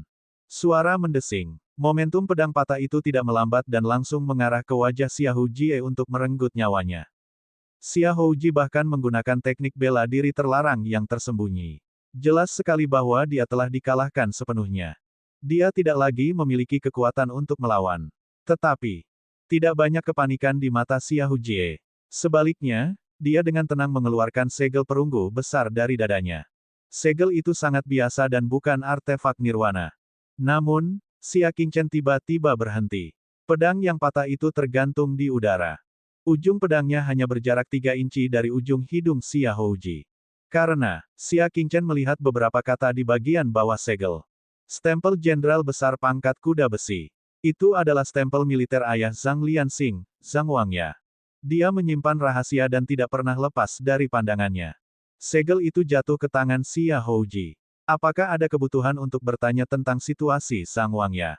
Xiahou Jie tidak menganggur selama 5 hari terakhir. Dia memerintahkan anak buahnya untuk menangkap Zhang Wangya.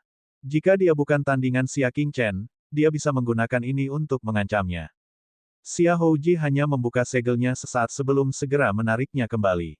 Sudutnya sedemikian rupa sehingga punggungnya menghadap sang patriark. Tidak ada yang melihat apa yang dia lakukan. Sudut mulutnya melengkung dengan gaya main-main, dan bibirnya bergerak, artinya, kamu masih terlalu berpengalaman untuk bermain dengan tuan muda ini. Xiahou Jie sangat yakin bahwa menyerang jantung adalah hal yang paling penting. Karena Xia Qingchen sangat mementingkan pelayannya, ini berarti pelayannya adalah titik lemahnya. Orang-orang di luar tidak mengerti mengapa Xia Qingchen tiba-tiba berhenti. Para anggota klan gerbang surgawi Xiahou tentu saja merasa senang. Mengapa kita tidak mengakhiri kompetisi di sini? Kata sang jenderal pedang sambil tersenyum. Tidak ada seorang pun yang ingin seorang jenius seperti Xiahou Jie mati. Dengan dukungan anggota klannya, Xiahou Jie bahkan lebih berani. Dia berkata, sambil tersenyum tipis, Tuan Muda Xia, mohon berpikir 2 kali sebelum melakukannya. Apapun, jangan menyesalinya. Dengan kata lain, jika dia membunuhnya, Zhang Wangya pasti akan mati. Sambil tersenyum, Xiahou Jie perlahan mundur. Dia merasa bangga pada dirinya sendiri. Namun, pedang yang patah itu berhenti sejenak dan kemudian menusuk lagi seperti bayangan. Murid Xiahou Jie menyusut saat dia berseru, apakah kamu mencoba membunuhnya? Dengan sandera di tangannya, Xia Qingchen sebenarnya masih berani mengambil tindakan melawannya. Nasib Ouyang Ruo telah memberitahuku bahwa kata-katamu tidak dapat dipercaya, kata Xia Qingchen dingin. Bagaimana Xiahou Jie mengancam Ouyang Ruo saat itu?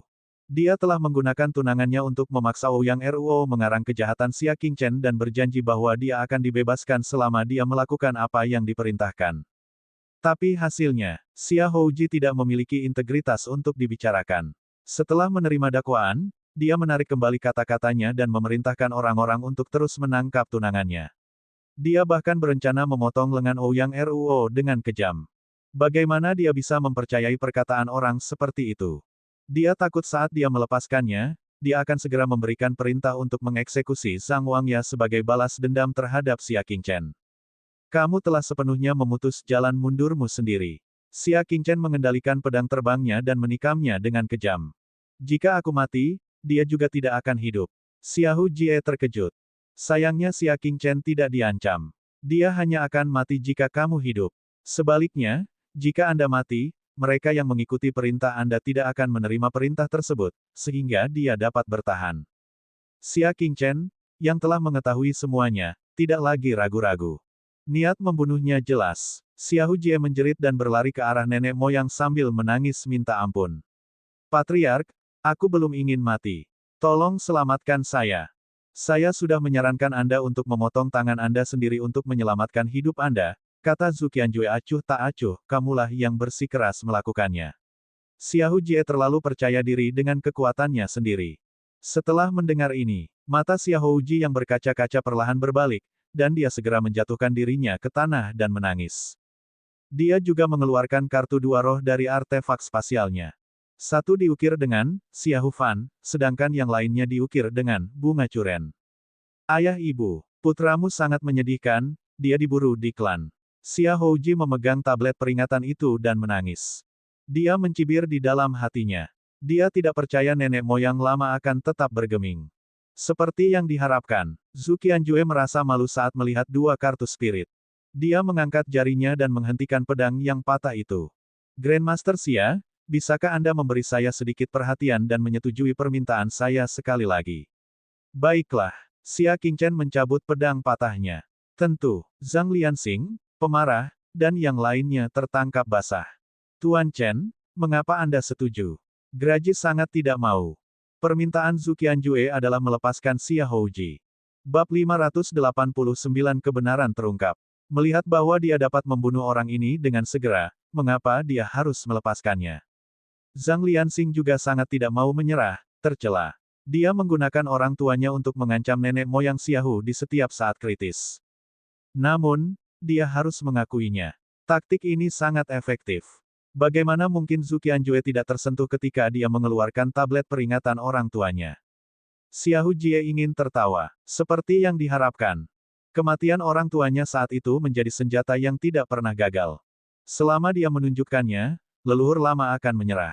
Sekarang, dengan keluarnya leluhur tua, apa yang bisa dilakukan Xia Qingchen padanya? Dia menoleh dan diam-diam melirik ke arah Xia Qingchen, matanya dipenuhi dengan senyuman kejam dan sinis. Yang dia maksud adalah, kamu sudah selesai. Mari kita lihat bagaimana Anda akan menjelaskan hal ini kepada pelayan Anda. Jelas sekali dia akan memberi perintah untuk mengeksekusi Zhang Wangya. Dia memberitahu Zhang Lianxing tentang hal ini. Akankah Zhang Lianxing tetap setia kepada tuannya, yang telah meninggalkannya hingga mati? Siapa yang tahu? Zhu Qianjue menghela nafas pada Xia Qingchen dan berkata, Grandmaster Xia, tolong jangan mengotori tanganmu sendiri. Biarkan aku mengeksekusinya.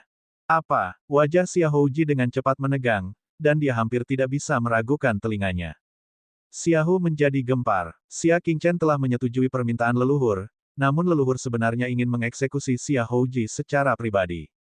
Apa yang dipikirkan nenek moyang lama? Zhu Qianjue memberi isyarat agar semua orang diam.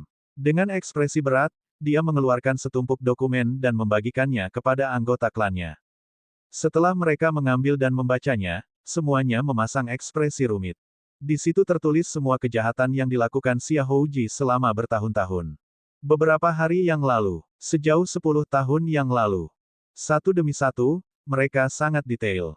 Mereka mengenal beberapa dari mereka, tetapi mereka belum pernah mendengar banyak dari mereka. Ternyata Zhu Qianjue telah memerintahkan anak buahnya untuk mengawasi Xia Houji. Dia diam-diam mencatat semua kejahatannya. Siapa yang masih ingin membela dirinya? Zhu Qianjue bertanya. Para anggota klan terdiam. Banyak tindakan Xia Houji yang membuat bulu kuduk berdiri, terutama latihan ilustrasi pedang berdarahnya. Prosesnya pasti akan sangat berdarah. Bagaimana mereka bisa memohon orang seperti itu di depan umum? Karena kamu tidak melakukannya, maka, Xia Houji, dieksekusi. Zhu Qianjue mengulurkan jarinya dan menunjuk ke kepala Xia Houji. Wajah Xia Houji penuh ketakutan. Dia mengangkat tinggi-tinggi papan peringatan orang tuanya dan berkata dengan suara serak, Nenek moyang, kamu berhutang budi pada orang tuaku. Apakah kamu tega menyentuhku? Itu semua karena kamu masa kecilku begitu menyedihkan.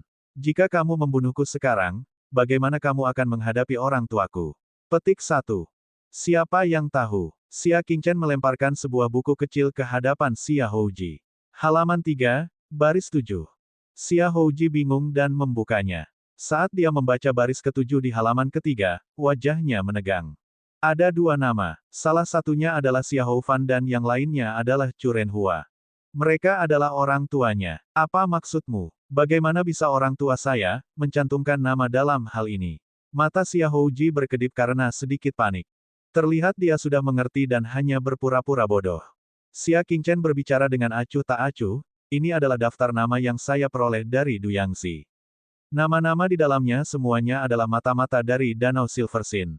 Orang tuamu juga ada dalam daftar. Saya pikir nenek moyang tidak membunuh orang yang salah. Orang tuamu memang mata-mata. Saat itu, ketika dia mendapatkan daftar nama, Xia Qingchen secara tidak sengaja menemukan bahwa nama Xiahou Fan sebenarnya ada di daftar itu. Xiahou adalah nama keluarga yang sangat langka. Oleh karena itu, kecurigaan muncul di hati Xia Qingchen dan dia meminta Tuan Muda Siang untuk membawa silsilah keluarga gerbang Dewa Xiahou. Setelah beberapa perbandingan, dia menyadari bahwa gerbang Dewa Xiahou memiliki seseorang bernama Xiahou Fan. Selanjutnya istrinya dipanggil Chu Renhua. Du Yangxi tidak mungkin memasukkan nama orang tuanya ke dalam daftar mata-mata tanpa alasan, bukan? Oleh karena itu, tidak ada keraguan. Mereka memang mata-mata Danau Perak. Namun, Seseorang telah menyesatkan leluhur tua itu dengan berpikir bahwa dia telah membunuh orang yang salah. Saya merasa bersalah selama lebih dari 10 tahun dengan sia-sia, kata leluhur tua itu dengan ekspresi acuh tak acuh. Sejak kemarin, Xia Qingchen telah memerintahkan orang untuk mengirimkan salinan buku tersebut ke Zhu Qianjue. Dengan pengalamannya, ia secara alami dapat membedakan kebenaran dari yang salah. Inilah alasan mengapa dia begitu kejam dan ingin membersihkan sekte tersebut. Xia Houji bukanlah keturunan seorang pahlawan. Dia adalah anak orang jahat. Terlebih lagi, Zhu Qianjue telah ditipu selama 19 tahun dan telah mengerahkan seluruh upayanya untuk mengolahnya. Siapapun itu, mereka pasti ingin memotong-motong Xia Houji menjadi beberapa bagian. Wajah Xia Houji pucat saat dia tergagap, leluhur tua, aku hanyalah seorang anak kecil. Aku tidak bersalah, kamu tidak bisa melampiaskan amarahmu pada junior yang tidak bersalah. Tidak bersalah. Sampai saat ini, dia masih berdalih. Ketika Zhu Qianjue bertepuk tangan, seorang lelaki tua dengan wajah penuh janggut dan seluruh anggota tubuhnya diikat didorong masuk. Dia melihatnya. Jantung Xia Houji berdetak kencang. Pria ini adalah salah satu pembantunya yang terpercaya, Tetua Feng. Dialah yang memerintahkan dia untuk menangkap tunangan Ouyang Ruo. 3 hari yang lalu, dia menerima perintah Xia Houji untuk menangkap ayah Zhang Lianxing sebagai sandera. Melihat situasinya, hati Xia Houji mencelos. Feng Lin, beritahu kami, siapa yang menghasutmu untuk menjadi mata-mata Danau Silver Sin? Zhu Qianjue bertanya dengan tenang.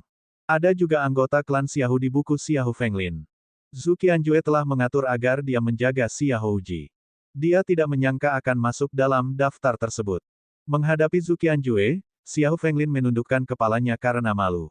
Itu tuan muda. Zhu Qianjue perlahan menoleh untuk melihat ke arah Xia Houji dan berkata, apakah di sana? Ada hal lain yang perlu Anda tolak. Aku akan membiarkanmu menyelesaikannya segera. Saat ini, apa lagi yang bisa dikatakan Xia Houji? Padahal, dia sudah lama mengetahui bahwa orang tuanya adalah mata-mata. Karena kematian orang tuanya, dia melampiaskan amarahnya pada gerbang Dewa Xiahu dan bersedia menjadi mata-mata Danau Silver Sin.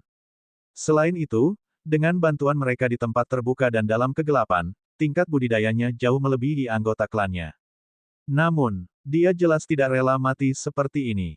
Dia memutar matanya dan berkata, nenek moyang pernah memintaku untuk memberitahumu kata-kata terakhirku. Sebagai nenek moyang gerbang Dewa Xiahu, Anda tidak akan menarik kembali kata-kata Anda, bukan? Zhu Qianjue terdiam. Saat itu, dia masih belum mengetahui identitas asli Xia Houji. Selain membuatmu tetap hidup, aku akan menyelesaikan semua kata-kata terakhirmu untukmu, katanya setelah hening beberapa saat. Dia tidak berniat mengingkari janjinya. Saya harap kamu bisa segera mati. Xia Houji tertawa dingin. Saat dia selesai berbicara, Zhu Qianjue tiba-tiba mengerang, dan darah merah tua merembes dari sudut mulutnya. Dia diracuni. Anggota klan lainnya jatuh satu demi satu. Hanya Xia Qingchen, Night Demon Qiong, dan beberapa orang luar lainnya yang tidak diracuni. Zhu Qianjue bersandar di pohon dengan goyah dan berkata, jam berapa? Kapan Xia Houji punya waktu untuk meracuni mereka? Tidak, itu bukan Xia Houji. Dia adalah mata-mata yang sangat tersembunyi. Bagaimana Xia Houji mengetahui latar belakangnya? Dan siapa yang menariknya ke Danau Perak? Terlebih lagi, siapa yang mengajari Xia Houji teknik bela diri terlarang, ilustrasi pedang darah? Hehe, leluhur tua, apakah kamu terkejut? Suara mengejek terdengar dari luar halaman. Semua orang menoleh. Seorang pria parubaya dengan pisau hitam di punggungnya sedang berjalan ke arah mereka. Ada senyuman tipis di wajahnya. Bab 590, Malam yang Panjang Penuh dengan Mimpi. Dia bukan sembarang orang. Itu adalah Jenderal Pedang. Zhu Qianjue tiba-tiba teringat bahwa Jenderal Pedang terkenal telah menawarkan tes spiritual kepada klan Xiahu. Dia tidak bisa menahan diri untuk tidak memarahi, pengkhianat. Jadi kamu juga dari Danau Perak. Sekarang, kebenarannya terungkap. Saat itu, gerbang Dewa Xiahu bertempur hebat dengan klan Lao di Danau Silver Sin. Xiahu Fan dan Chu Renhua bukanlah satu-satunya mata-mata di gerbang Dewa Xiahu. Ada juga Jenderal Pedang yang menyembunyikan dirinya paling dalam. Setelah kejadian itu, dia menyesatkan klan Xiahu untuk membunuh penggemar Xiahu dan Chu Renhua yang salah. Dia bahkan telah memberitahu Xia Houji identitas aslinya secara rahasia. Dia juga yang mengajari Xia Houji seni bela diri terlarang. Dia adalah mata-mata paling rahasia yang ditanam di gerbang Dewa Xiahu. Namun namanya tidak disebutkan dalam daftar tersebut. Du Yangzi hanya memiliki daftar mata-mata tingkat menengah dan rendah. Daftar mata-mata kelas atas seperti Jenderal Pedang dikendalikan secara pribadi oleh Master Klan Lao. Itu sebabnya Zhu Qianjue dan yang lainnya tidak waspada terhadapnya. Dia meminum teh beracun yang telah dia siapkan. Jenderal Pedang itu terkekeh, aku juga tidak ingin bertarung. Tapi siapa yang meminta kesempatan langka seperti ini? Lebih dari 20 tahun. Zhu Qianjue jarang menunjukkan wajahnya. Bahkan jika dia muncul, dia datang dan pergi dengan tergesa-gesa. Tidak ada kesempatan untuk bergerak sama sekali. Itu hanya karena dia telah mencicipi buah jiwa kuno kali ini dan diundang. Xia Qingchen yang melihat Zhu Qianjue itu memberinya wajah dan tetap menonton. Dia baru saja memberinya kesempatan untuk menyerang. Mata Zhu Qianjue menjadi dingin saat dia mengedarkan kekuatan puncak alam bulan kecilnya untuk memaksa racun keluar dari tubuhnya. Namun, semakin dia memaksakan diri, semakin kuat racunnya. Jenderal Sabre tertawa jahat, leluhur yang lebih tua, Anda tidak perlu membuang energi Anda. Ini disiapkan khusus untuk para ahli seperti Anda. Semakin banyak tenaga yang Anda gunakan, semakin dalam racun akan menembus ke dalam sumsum tulang Anda. Dia tidak berdaya. Zhu Qianjue tidak punya pilihan selain menyerah. Wajahnya pucat dan kekuatannya terbatas, membuatnya sulit bergerak. Xia Houji tiba-tiba mengangkat tangannya dan menamparkan Zhu Qianjue ke tanah. Lama, kamu tidak mengharapkan ini, kan? Dia tertawa dingin dengan ekspresi galak. Kamu masih jatuh ke tanganku. Xiahu itu meraung marah. Kecil, kamu berani menyerang leluhur lama. Jenderal Pedang dan yang lainnya sangat marah hingga mata mereka hampir keluar. Mereka mencoba yang terbaik untuk bergegas, tetapi racun di tubuh mereka sama beratnya, membuat mereka sulit bergerak. Hahaha, Xia Houji tertawa terbahak-bahak. Aku hanya seorang bintang B kecil. Bukankah kalian semua membesarkanku dengan susah payah? Petik 2. Ejekan yang mendalam membuat mereka marah dan malu. Beberapa saat yang lalu, mereka mengasihani Xia Houji. Mereka merasa dia tidak pantas mati. Mata buta macam apa yang mereka miliki di masa lalu hingga benar-benar menimbulkan rasa tidak tahu terima kasih seperti itu. Aku akan memberikan kesempatan untuk memberikan kontribusi padamu. Jenderal Pedang itu tersenyum dalam. Dia mengeluarkan belati tajam dan melemparkannya ke Xia Houji. Xia Houji mengambilnya dan menatap Zhu Qianjue dengan tatapan galak. Dia mencibir, orang tua, bukankah kamu baru saja ingin membersihkan sektemu? Ayo, biarkan aku melihat bagaimana kamu membersihkannya. Belati itu menempel di leher Zhu Qianjue. Dia bisa menembus leher Zhu Qianjue hanya dengan satu tusukan. Mata Xiahu hampir keluar. Lepaskan leluhur. Kamu kecil. Aku akan menghancurkanmu. Melihat mereka menjadi marah, Xia Houji malah tertawa bukannya marah. Hahaha, ekspresi seperti itulah yang kuinginkan. Saat kamu membunuh orang tuaku, pernahkah kamu memikirkan perasaanku? Sekarang, giliranmu untuk merasakan rasa sakit ini. Wajah Xia Houji kejam dan tidak berperasaan. Dia tidak merasa bahwa gerbang surgawi Xiahu telah memberikan bantuan apapun kepadanya selama 20 tahun terakhir. Akulah yang mengetahui bahwa orang tuamu mengkhianatimu. Jika kamu ingin balas dendam, temui aku. Rambut leluhur tua semuanya putih, jangan mempersulit dia, kata Jenderal Pedang. Sudut mulut Xiahu Jie melengkung membentuk senyuman mengejek. Kamu ingin aku melepaskan nenek moyangnya. Itu bagus. Kalian semua, berlutut dan panggil aku kakek 3 kali. Dia bersumpah untuk menghancurkan martabat gerbang Dewa Xiahu ke dalam lumpur. Apakah kamu bersumpah akan melepaskan leluhur yang agung? Sang Jenderal Pedang bertanya. Atas dasar apa? Xia Houji terkekeh. Jika aku puas dengan teriakanmu, tentu saja aku akan melepaskanmu. Jika tidak, maka saya minta maaf. Tetapi Anda dapat mempersembahkan dupa kepada leluhur tahun depan. Saat dia berbicara, dia hendak menusuk belati itu. Para anggota klan gerbang surgawi Xiahu dipenuhi dengan rasa malu saat mereka bersiap untuk berlutut. Tatapan Xia Houji tiba-tiba melirik ke arah kelompok Xia Qingchen. Tunggu, mereka juga akan berlutut. Jenderal Pedang memandang Xia Qingchen dan yang lainnya, tatapan memohon di matanya. Tolong selamatkan leluhur lama. Tolong selamatkan leluhur yang agung. Para anggota klan menangkupkan tangan mereka dan memohon. Suara-suara itu naik dan turun, memohon dan tak berdaya.